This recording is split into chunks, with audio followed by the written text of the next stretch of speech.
You didn't leave. You just stopped showing up. No big fight, no dramatic exit. You just got quieter, responded slower, started saying, "I'm busy," more than you said, "I'm coming." And here's what nobody told you. That wasn't you breaking down. That was you waking up. Let me tell you what actually happened. At some point, you looked around the table, your friend group, the group chat, the people you called your people, and something felt off. The conversations felt shallow. The jokes felt recycled. The energy felt like a drain, not a charge. You started noticing things. Who talks about ideas? Who talks about people? Who laughs with you? Who laughs at you? And slowly, quietly, you pulled back. Now here's where most people get this wrong. They think something is wrong with them.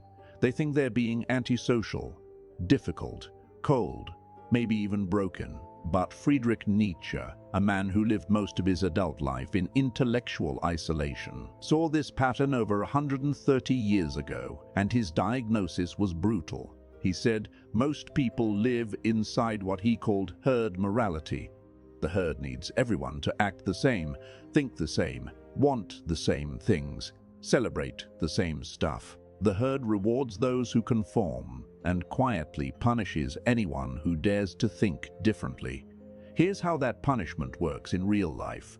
You start asking deeper questions. They call you too serious. You stop drinking at every hangout. They call you boring.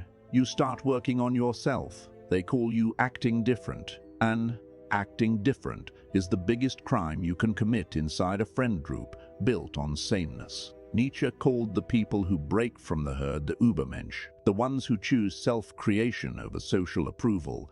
But here's what he never sugar-coated. That process is painful and lonely, and most people can't handle it. So if you've been feeling that pull, that quiet urge to withdraw, stay with me. Because what I'm about to show you is this. Your withdrawal isn't rejection.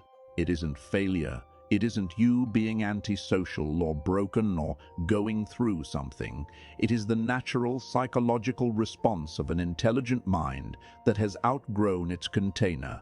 The friend group didn't become wrong. You didn't become wrong either. You just became different. And different people need different environments to grow. In the next few minutes, we're going to break down exactly why this happens, using Nietzsche's psychology mapped onto real, modern social behavior. 5 principles. Each one hits harder than the last. By the end, you'll understand your withdrawal not as a wound, but as a weapon being sharpened. Let's go. Let's start with the moment it actually begins. You're sitting in the middle of a conversation. Everyone's laughing. The energy is fine. Nothing is technically wrong, but you're bored out of your mind. Not the kind of bored where you need entertainment, the kind of bored that feels almost suffocating, like you're watching a movie you've already seen 30 times, and everyone around you thinks it's still new. Most people panic at that feeling. They think, what's wrong with me? Why can't I just enjoy this? Nietzsche would look at that moment and say, nothing is wrong with you. Your mind has simply evolved past the stimulation this environment can offer. Here's the metaphor.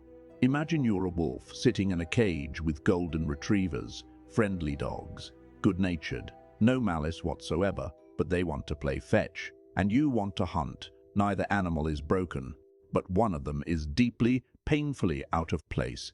That boredom you feel, it's your mind scanning the room and finding nothing to feed on. No real challenge, no depth, no friction that creates growth. Nietzsche talked about the concept of will to power. Not power over other people, but the drive towards self-overcoming. The need to push, grow, create, expand. It is not optional for certain minds. It is biological.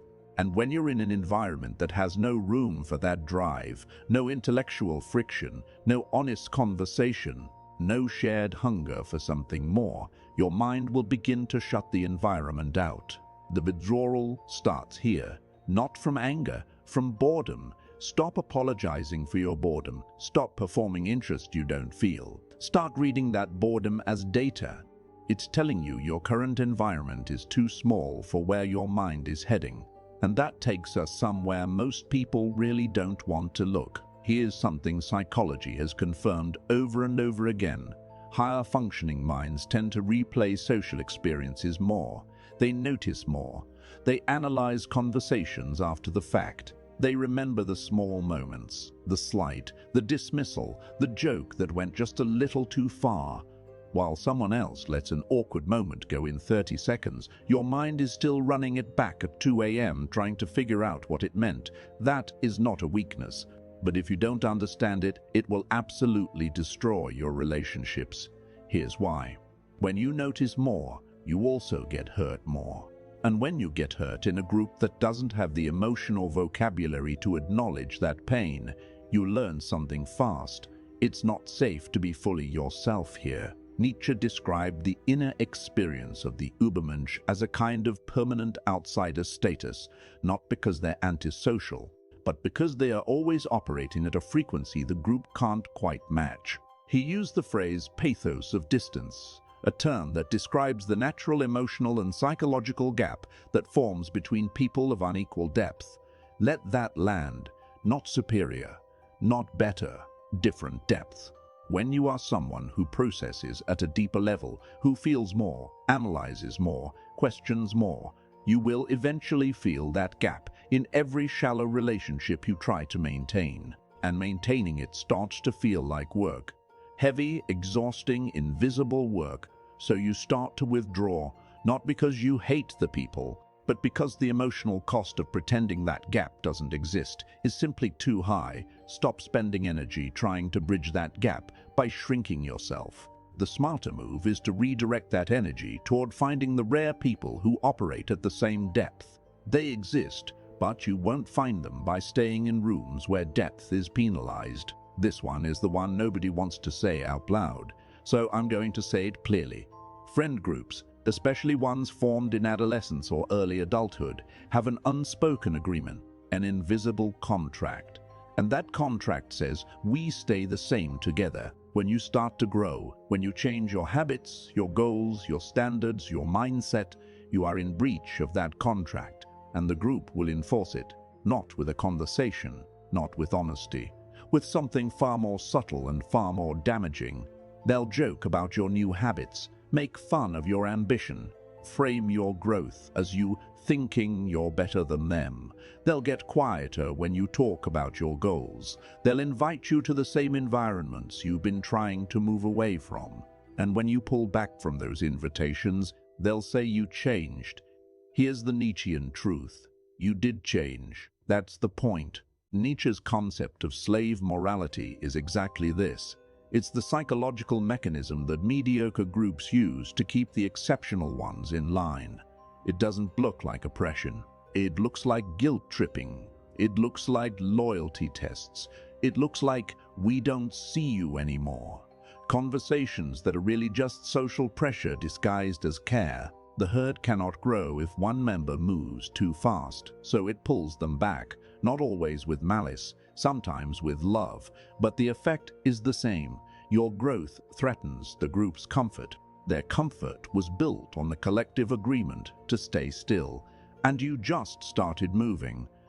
Here's what Nietzsche would tell you to your face: a chain is only useful if it can hold you. The moment you become strong enough to break it, you have a choice: stay and shrink, or go and grow. Stop explaining your growth to people who are emotionally invested in your stagnation. You don't owe anyone a justification for becoming more.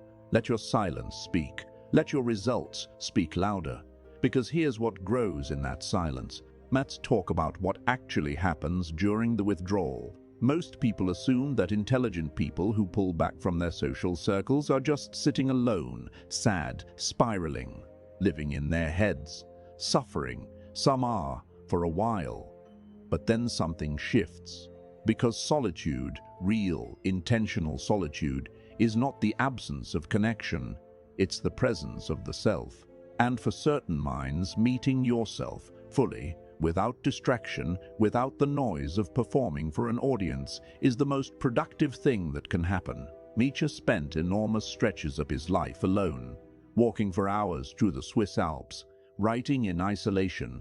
He said some of his most transformative thinking happened in complete silence, away from society. He wrote, "I am a forest and a night of dark trees, but he who is not afraid of my darkness will find banks full of roses under my cypresses." Let me translate that into plain English. The people who leave at the first sign of your depth, they weren't meant to stay. But the solitude they leave behind, that's not empty. That's where you find out who you actually are when nobody is watching, when you're not performing, when you're not editing yourself to be tolerable for the group. That's where the real version of you starts to take shape.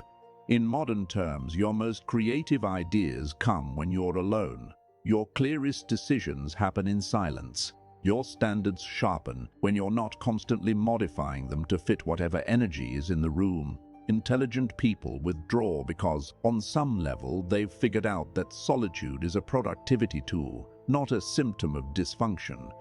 Protect your solitude aggressively. Schedule it, not as an escape, as a practice. Your best thinking, your clearest vision, your sharpest self, none of it appears in the middle of a group chat that never sleeps. Here's the thing about intelligent withdrawal that most people never talk about. It's not just that you leave, it's that you stop performing. What does that mean? Think about how much of your social life has been a performance, laughing a little harder than you actually feel, acting more okay than you are, pretending to care about conversations that feel pointless to you, showing up to events you didn't want to attend because saying no felt like a social crime. All of that is performance, and it is exhausting. At a certain level of self-awareness, the performance stops feeling worth the cost. You start asking, who am I actually doing this for? What am I actually getting from this exchange? And when the honest answer is very little, the performance starts to break down. You get quieter, more honest, less agreeable. You stop laughing at things that aren't funny. You stop pretending that surface-level conversations satisfy you. You start responding with silence where you used to respond with noise. And this is where it gets interesting. That shift, that withdrawal of performance, reads as power to the people around you. Nietzsche understood this deeply. He wrote about how the person who stops seeking approval, who stops performing for the group, becomes psychologically threatening to anyone still trapped in the performance. Your calm is threatening to their anxiety. Your silence is threatening to their need for constant validation. Your absence is threatening to those who are using your presence as social fuel. Suddenly they're texting more, asking where you've been, wondering what changed. And somehow, without doing a single dramatic thing, you become more interesting, more magnetic, and more respected than you ever were when you were trying. The people pleaser gets overlooked. The person who stops needing to please becomes someone people don't want to lose. Cut the performance. Stop manufacturing enthusiasm. Stop showing up as a social prop for other people's comfort.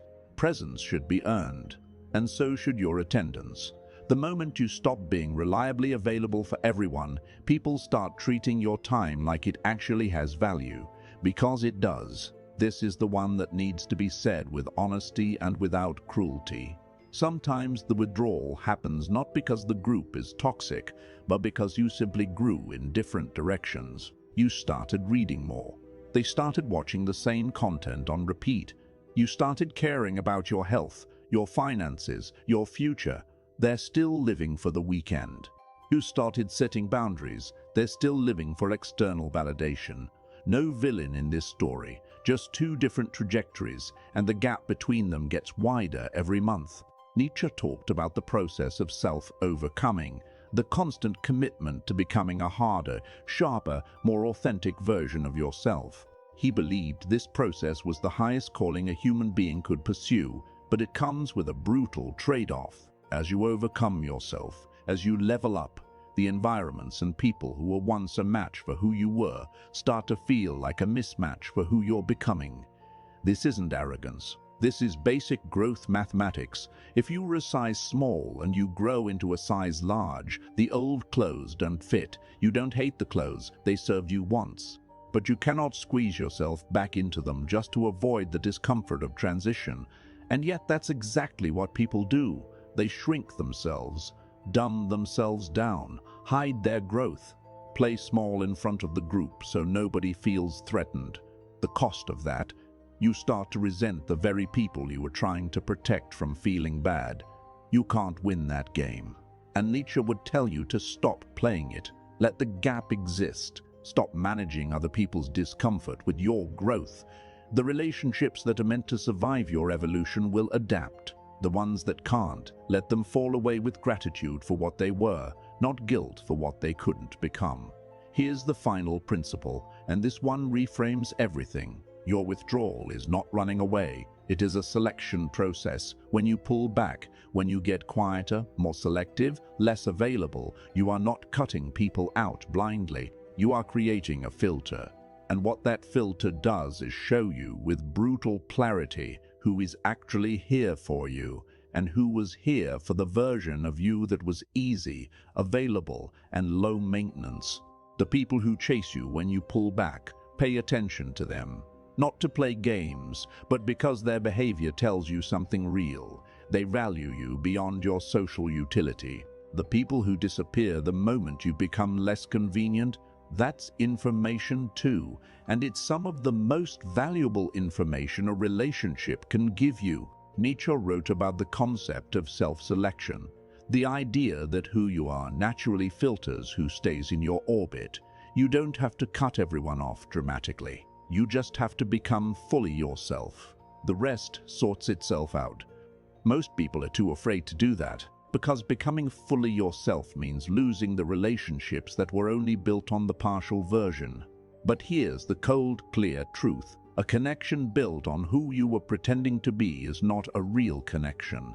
It's a performance with an audience. The moment you stop the performance, the audience thins out. And what's left? That's real. That's rare. That's worth protecting. Let the withdrawal be the test. Don't announce it. Don't explain it. Just pull back and watch. The results will tell you everything you need to know about every relationship in your life. No conversation required, so let's bring this home. You didn't start withdrawing because you're broken. You started withdrawing because something in you recognized a truth that most people spend their entire lives avoiding. The herd is comfortable, but comfort is a slow death for certain minds. You felt that. And your nervous system responded the only way it knew how. It pulled you inward, toward solitude, toward silence, toward the version of yourself that doesn't need validation to feel real. And that process, that painful, lonely, confusing process, follows a pattern that Nietzsche mapped out over 100 years before your friend group was even born. Shame, because you thought something was wrong with you. Self-doubt, because the group made you question your instincts. Realization, because you couldn't keep ignoring what you were seeing. Betrayal, because the systems that were supposed to support your growth were quietly keeping you small. Anger, because you wasted time performing for people who weren't even watching the right parts of you. Emotional detachment, because you finally stopped needing their approval to feel okay. Cold, quiet power, because you chose yourself over the applause. That's not a breakdown, that's an evolution. But here's the warning, and I mean this. If you take these principles and use them to simply isolate, to hide, to become bitter, to build walls and call them wisdom, you will have missed the entire point. The goal is not to become a ghost. The goal is to become selective, to build a life and an inner circle that can actually sustain who you're becoming. Nietzsche didn't preach emptiness, he preached creation. Create yourself. Create your standards. Create your environment. Stop inheriting one. The intelligent withdrawal is only the beginning.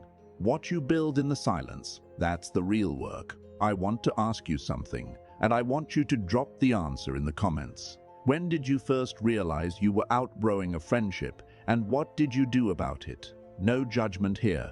This comments section is for people who are actually thinking. Let's see what you got.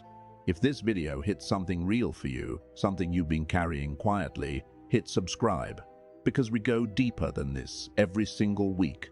Dark psychology, human behavior, the kind of analysis that most channels are too afraid to publish. And if you want the uncensored version, the principles Nietzsche actually wrote that YouTube would rather you never heard about. Hit the join button below. What's in there is not for everyone, but if you made it to the end of this video, it might be exactly for you.